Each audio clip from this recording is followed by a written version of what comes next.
Nasa kalagitnaan ako ng aking tulog nang makarinig ako ng kakaibang ingay na tila nagsusuka. Nang kapain ko si Rain sa aking tabi ay wala na ito. Sa pagtataka ko, agad kong iminulat ang mga mata. Rain? Inilibot ko ang tingin sa sala, ngunit wala ni anino niya. Pagkatapos, nakarinig ako ng ingay na nagmumula sa kanyang kwarto. Nasa tapat lang ng salang kinaroroonan ko. Pagtayo ko, ay muling nakarinig ako ng ingay. This time, malinaw ko naririnig ang tunog ng tila nagsusuka. Biglang tinaluhong ako ng kaba at mabilis na pinasok ang silid. Pagpasok ko ng silid, ay agad ko namataan ang nakabukas na banyo nito. Rain? Ano nangyayari? Gulat kong tanong matapos ko siya maabutan na kaluhod at nakadukwang sa toilet bowl. Mukha siyang may sakit at nanghihina. Hindi ko na siya hinayaang magsalita at agad na binuhat. At inilabas sa makipot na banyong yon. Alex, mahina niyang tawag habang inilapag ko siya sa higaan. What's wrong, baby? Ano masakit sa'yo? Wait, I'll call a doctor. Akmang lalayo ako para balikan ng cellphone ko sa sala nang biglang hawakan niya ang aking braso. No, Alex. I'm not sick. You're sick, Rain. Look at you. Namumutla ka. Tapos suka ka ng suka. Definitely, you're sick. Stay put. I'll call a... Buntis ako, Alex. Buntis ako. Nangangatal niyang putol sa akin. Sunod, tinuro niya ang side table na nasa gilid ko. Sa ibabaw nun, nakapatong ang pitikit. Nanginginig ang kamay kong tinamput yon at sinipat. Bigilang hininga kong tinunghayan ang dalawang guhit na nakalagay roon. Is this... My heart is beating so loud. Tila ako nabibingi sa lakas nito. Yes, Alex. It's positive. Buntis ako. Buntis ako. Maglulundag na sana ako sa tuwa. Naudlot lamang nang biglang bumunhalit siya ng iyak. Sandali, bakit ka umiiyak? Gago ka ba? Yun na nga buntis ako. Hindi pa ako handa. Ang dami ko pang gustong gawin. Punong-puno ng takot ang maamo niyang muka. I can't stand the stress that she's having. Tuloy, parang nakukonsensya naman ako. Dahilan para hilahin ko siya at yakapin na mahigpit. Shh, it's okay. Alam kong hindi ito madali. But I'm here. Tutulungan kita. Magkasama natin haharapin to. Madaling sabihin sa'yo yan dahil hindi ikaw ang magbubuntis. Alex, ako ang magdadala ng bata at hindi pa ako handa sa lahat ng to. Muli siya napahagulgol. I know. That's why I'm telling you na hindi kita pababayaan. Aaminin ko, hindi rin ako handa sa ganitong sitwasyon. Pero nangyari na, wala na tayong magagawa kundi tanggapin na lang. At dahil malaki ang parte ko sa nangyaring to, I'm willing to take the full responsibility. Pananagutan kita. Sandali siyang huminto at nagangat ng tingin sa akin. Sigurado ka? Pananagutan mo ba talaga ako? Namimilog ang mga mata niya na tinitigan ako. Of course. I told you, gusto kita. I like you a lot. That I'm willing to marry you. Kung papayagan mo lang ako. Ano? Pakakasalan mo ako? Yes, baby. I'm willing to marry you. Kahit bukas, kahit ngayon. Handa akong pakasalan ka. Just say yes. And believe me, everything will be arranged accordingly. Maaring naroon ang takot ko sa pagbubuntis nang wala sa oras. But it doesn't mean na kailangan kong sumuong sa isang kasal agad-agad. And the fact that hindi pa namin lubos na kilala ang isa't isa. Ni hindi pa nga naging opisyal na kami, tapos heto't bigla kaming tatalon ng kasal. Napakabilis naman ata ng progress namin. Hindi yata yun magandang idea. May tumawag sa kanyang phone kung kaya't sandali kaming napatigil. Si Jacob yon. Lumabas muna siya ng silid para sagutin ito. Within that short period of time, medyo nahimasmasan ang utak ko. Unti-unti nagsing in sa isip ko ang sitwasyong kinahaharapan ko. And I realized I can't marry a stranger. Hindi ko siya kilala. Aside from his business profile, wala akong alam sa personal niyang pagkatao. Though, hindi naman siya nagpakita ng kagaspangan at aaminin kong unti-unti na rin ako nagiging komportable sa kanya. Pero hindi ibig sabihin nun ay kailangan ko na magtiwala sa kanya ng lubusan. Pero paano na ang reputasyon ko? Ano na lang ang sasabihin ng mga nakakakilala sa akin sa oras na malaman nila na buntis ako ng walang asawa? How about my family? Wala pa naman sa pamilya namin ang disgrasyada. If ever, ako pa lang ang magbe-break ng record. Bagay na ayokong mangyari. Marami na ako natanggap na pangiinsulto sa kamag-anak ko nang dahil sa mga desisyon na gawa ko sa buhay. Ayokong bigyan sila ng isa pang dahilan para muling husgahan ang pagkatao ko. Nasa gayong pagmumuni ako nang balikan ako ni Alex. Let's go, Rain. We need to go to the doctor. Alex, then after that, asikasuhin na natin ang kasal natin. Tinawagan ko na din ang lawyer ko para tulungan tayo. Magsisend daw siya ng requirements later. Hopefully, pag nagawa natin yung this coming week, may kakasal na tayo. Sunod-sunod na paliwanag niya. He seems to be very sure about everything. Nawindang tuloy ako. Sandali, Alex. What? May masakit ba sa'yo? Do you want something? Hinawakan niya ang kamay ko at dinamang aking noo. The gesture is kinda sweet. Pero hindi yun sapat para mawala ang pag-aalinlangang bumabagabag sa dibdib ko. Wala. I'm okay. It's just that I think masyado tayo nag-overreact sa lahat. Can we just relax a bit para makapag-isip tayo ng medyo matino? Anong ibig mong sabihin? Alex, I don't think tying a knot is a good idea. What? Nangunot ang noo niya. Ngunit bago pa siya makapag-react ay siya naman tunog ng aking cellphone. Nasa ibabaw lang yun ng aking side table kung kaya't agad ko ring nadampot. Si George. Basa ko sa caller na nakaregistered sa screen. I was about to answer it nang bigla niyang inagaw ito sa akin. Alex, ibigay mo sa akin yan. Boss ko yan. Sigurado itatanong niya sa akin yung presentation. Anong oras na ba? Shit, 8:00 na. Malilate na tayo. For a second, nakalimutan ko ang tungkol sa problema ko at agad napatayo. Ngunit hindi ako hinayaan ni Alex at maring hinawakan ako sa braso at puwersahang binalik ng upo sa kama. You're not going anywhere. Kailangan nating pag-usapan ng sinabi mo. Matigas na wika niya habang di inaalis ang pagkaseryoso ng kanyang muka. Alex, please, mamaya na lang natin pag-usapan ng lahat ng to. Let me do my job. Hinihintay ako ng trabaho ko.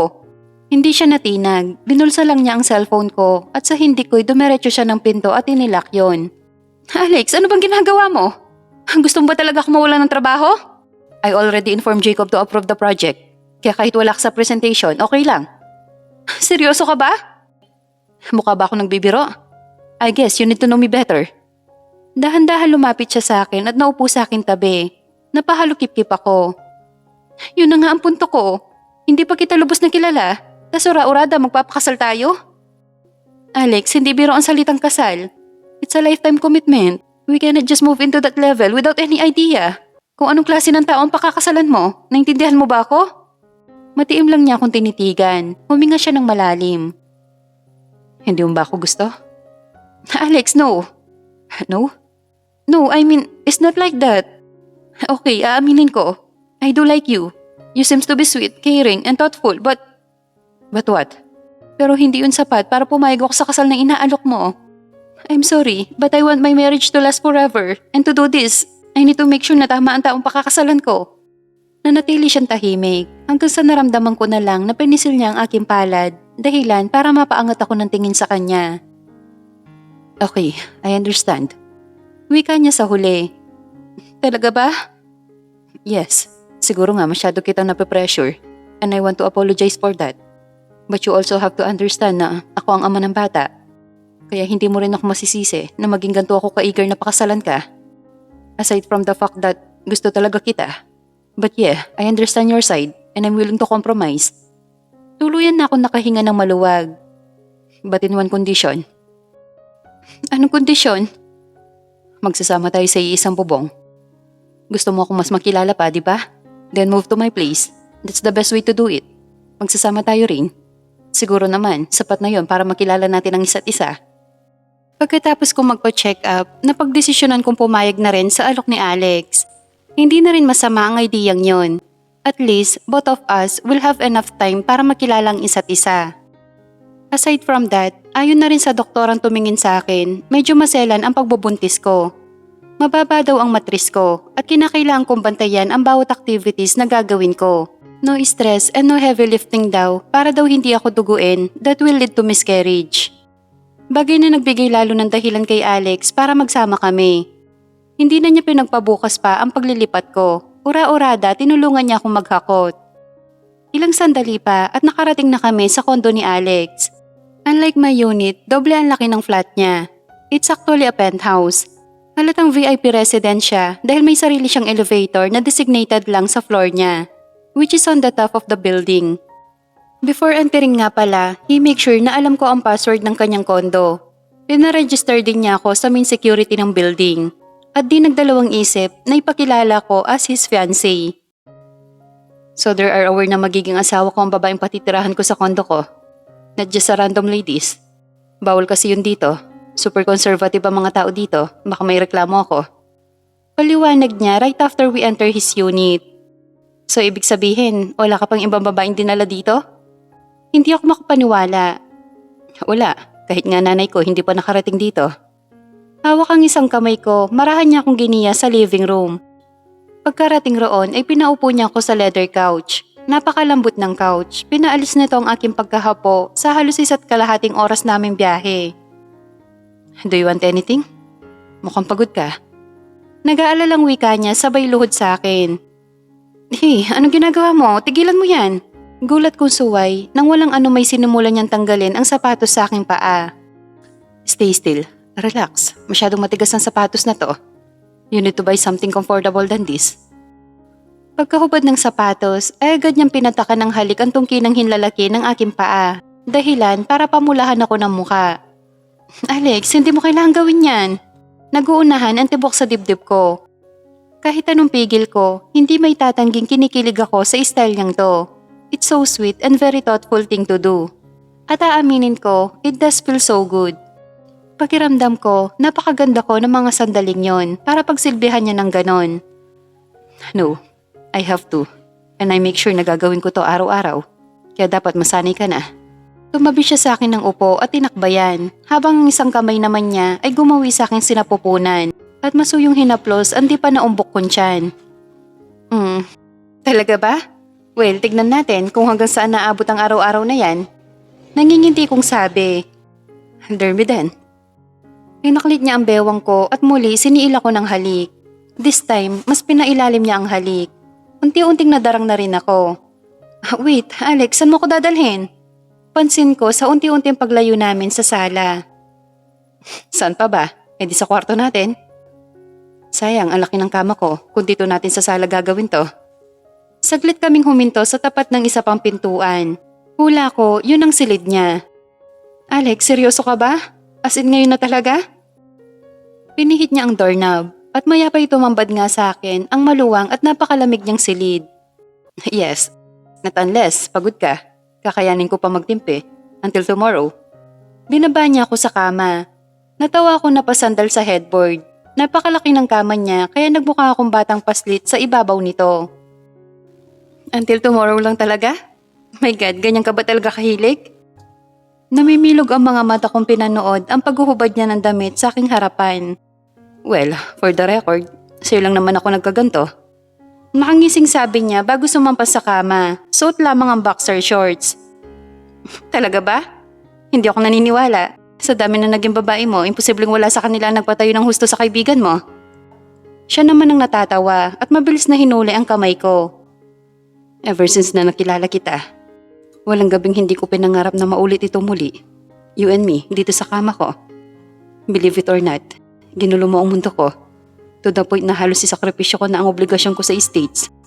Para lang makuha ka. Bagay na hindi ko pa ginawa sa tanang buhay ko. He held my hand at masuyong hinalikan ang bawat daliri ko. Hindi kita pinipilit na paniwalaan ako. I know, it will take time for us to get along. Pero sana bigyan mo ako ng chance na patunayan ang katapatan ko sa'yo. Rin, alam kong hindi ako perpektong tao. Pero nasisigurado ko sa'yo.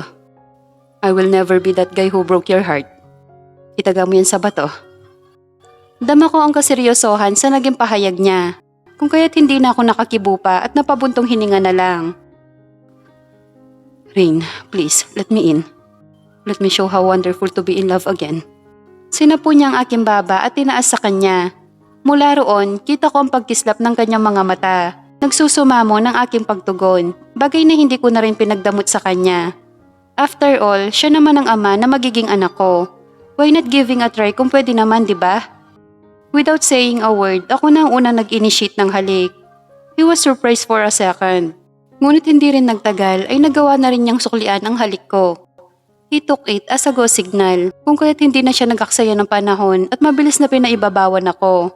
Hanggang sa kapwa na kaming nagpatianod sa init ng aming sinimulan.